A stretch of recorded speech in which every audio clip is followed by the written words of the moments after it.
Okay guys, in this video, I'm about to tell you guys exactly what's going on in crypto right now. All the most important things that happened recently, let's talk about it quickly. And of course, if you haven't yet, make sure you go ahead and press that like button right now, and let's take a look at this. We've got some additional news that I'll talk about right after this, but this is just nice to give you guys an overview of everything that went on recently. So if you missed any video, if you slept for a day, if you blinked or something like that, at least now you have missed nothing and you're completely caught up. And as we all know, it's extremely important in crypto to be caught up. Let's cover. First of all, Argentina's president, Javier Milei, confirms he will shut down the central bank, and apparently he is also pretty excited about crypto. Hence, I guess these statements are less surprising. This one is a little bit misleading because I've been hearing many different stories about it. For all my audio-only people, it says Netflix gave $11 million to a company to produce a movie and they lost it all trading stock options. But then different sources state that they actually were given way more money and lost 11 million of it, but actually made more money on the side. I don't know, I don't really care. But I just wanted to quickly show this to prove to you all that even when you're given a golden ticket to be able to produce a movie, some want more and more and more. Anyway, more interestingly and more crypto-y, 𝗕𝗓 𝗫𝗫𝗀𝗀, the CEO of Binance, resigns, quit, gone, poof. The SEC commissioner at the same time says there was no reason for them to stand between the way, or I should say stand in the way, of a Bitcoin spot ETF to be approved. We all know a spot ETF has taken way too long, and nobody really seems to know exactly why it's not pushing through, what's exactly holding it up. And so it's nice for Hester Peirce to say, hey, there's really no reason for us to stop it anymore. Yet, I mean, on the one hand, she says that, but then in the reality of things, it's still not approved. So, I mean, Binance's CEO was facing up to 18 months in prison as part of his plea deal with the US government. And there's also some allegations as to, and again, they've agreed with this, that they let some sanctioned organizations trade on the platform. After that whole debacle, about $1.3 billion worth of user funds quickly left the platform, obviously talking about Binance. In terms of OpenAI, Sam Altman, the CEO, was quickly rehired after he was just hired for another AI company. CZ from Binance, so again, the ex-CEO at this point, released from custody on a $175 million bond, which I guess is pocket change to them. He pled guilty to violating criminal anti-money laundering requirements. We're still expecting that potentially he's going to face some time, but on that note, let us see. At the same time, Tether froze $225 million in USDT linked to a human trafficking group. We hit $38,000.4, I think, $1,000 per Bitcoin.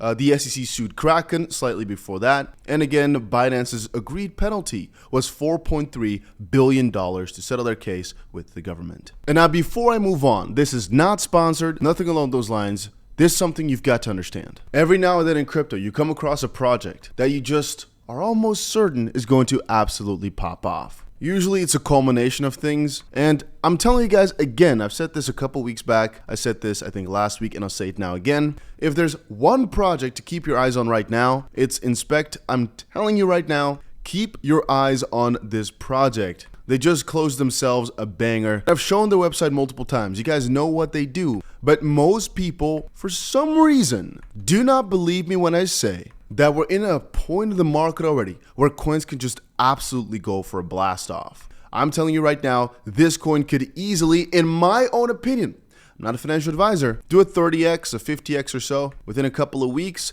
especially with guys like Alex Backer backing it. And once more guys, 0% of me wants you to put money in it. All I'm doing here is giving you guys a little hint of what I think is about to pop off, and I want you guys to remember this project within a couple of months. Let's look back on this, let's reflect back on this, because I'm telling you right now, if Inspect doesn't do good, then I don't know what will anymore, because I am highly convinced, and I don't take that lightly. Anyway, do with this information as you please. I'll be sharing way more of these projects as time goes on, because as the bull market picks up, things are just a lot easier. Right now, it's like a very rare occurrence that you have all your factors, I guess, all your parameters lining up. But eventually, it's going to be like a dime a dozen. Anyway, talking about things that are common, it is important meetings, yay! The most important meeting we can look out for right now is not anything specifically right here, which is going to show numbers. Unless you're over in Canada, you might enjoy seeing the Canadian unemployment rate, or you might get happy with these numbers. I personally don't really care about anything except right here for the Fed Chair Powell's speech, December 1st, 4 p.m. on the UTC time zone. Because again, it's in anticipation of the FOMC meeting in the middle of December, which is going to be the last one of the year. And usually things move pretty significantly if it's the last thing or last time of the year. Something else that I think was quite interesting was this right here. 𝗕𝗏 𝗀 set for extradition. Montenegro court approves amid legal tussle. So apparently he's coming to the US, and I honestly didn't expect him to be sold out like that, but that's going to basically mean he's going to go probably to jail for a very long time. It's going to be one of the most interesting crypto trials to date. And on that note, I didn't put this out on a video just quite yet, but I did have my tweet ready. For some reason, I didn't press publish just quite yet. The 15 largest settlements with US regulators in crypto history. Company monetary charges by US regulators as of November 24th. And you can just see how massive the amount of money is that the US regulators are settling for. And so if you're ever wondering, why don't they just make rules? Why do they make things so difficult? Why do they go through these processes? Or rather, do they not go through these processes, but do they keep everything vague and they like to sue and file complaints, etc.? Well, take a look at these checks, right? Just this alone, I'd say justifies them skipping out on making rules. I mean, some of these are BS, like the block one, because in hindsight, this should have been, I think, at least like $500 million or so this fine. I'm not so sure why this one was so low. But in general here, this is just massive amounts of money. Especially more recently, the complaints seem to be bigger, the pitfalls seem to be bigger. One more thing I've got to say. Over time, a lot of people are going to switch their minds from being extremely bearish on crypto, hating on it in the media, to extremely bullish because, hey, people like to go for whatever sells. Most politicians change their mind with the winds. And that's why I kind of showed that one coin just now as well, to make you understand. If that coin goes to absolutely zero, I'll be here telling you that I invested money, that my investment went to absolute zero, that I believed in it fully, and it didn't work out. Because I personally think you gotta take your wins as a man, you gotta take your losses as a man, and don't spin the narrative. Not everybody's like that though. Perhaps because I'm a Dutch guy, I like to be very direct. Once more, not everybody's like that though, and I'm showing you this guy right here because it's funny how, oh, we unveiled the crypto frame. Where is it? Where's the framework? Where's the progress on all this time? Whoa, we made a document. What is it? What is that going to do to us? It's interesting how this and the post we talked about earlier by 𝗕𝗏 of saying nothing is stopping us from getting a Bitcoin ETF out there. But then in the reality, nothing's happening. And people only will really fight for things, most likely, once crypto really picks back up the steam. And I think that's going to be like above all-time high prices. And I mean, we got good things coming up for XRP here as well. We'll talk about that a bit later because it's not completely on subject. But just wanted to quickly give all the people that were interested a little hint of this. Valour's forthcoming XRP ETP launch in December 2023 is poised to make significant impact on Europe's financial landscape.